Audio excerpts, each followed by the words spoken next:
New York City. You're on a family vacation and you're visiting New York. You're going to you're going to climb up the Empire State Building. You're going to go all the way up. You're taking the stairs. Check that Fitbit. Check that Nike Run app. And what you're going to bring to the top with you in your hand is a penny. Uh-oh. And you're contemplating dropping that sucker off the top of the Empire State Building. That's a bad idea. It is definitely illegal. How dangerous is this? Well, let's ask a different question. Let's ask, how much energy are we giving this penny by bringing it up to the top of the Empire State Building?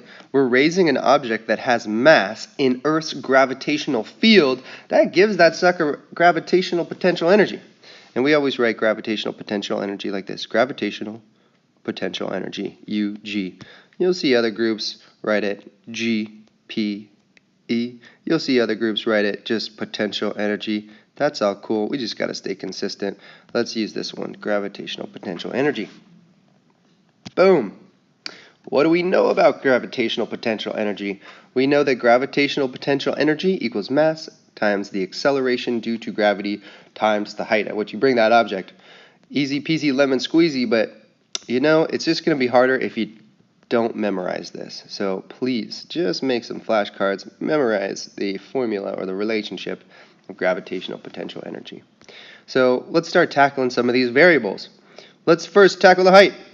How tall is the Empire State Building? Well, I Googled it, and the Empire State Building is 381 meters. It's in meters. We're in the units that we like.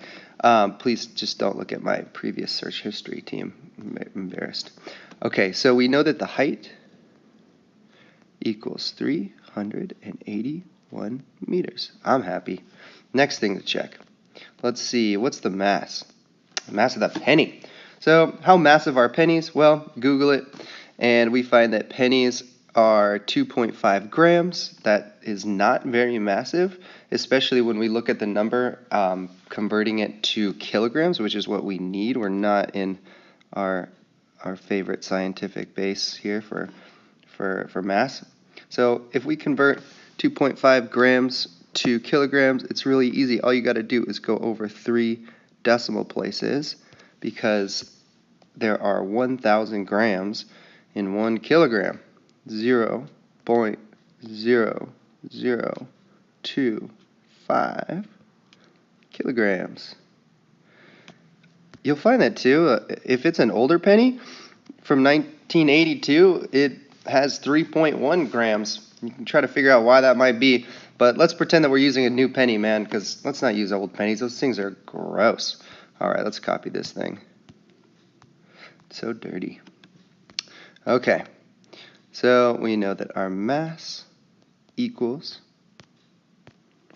0.0025 kilograms.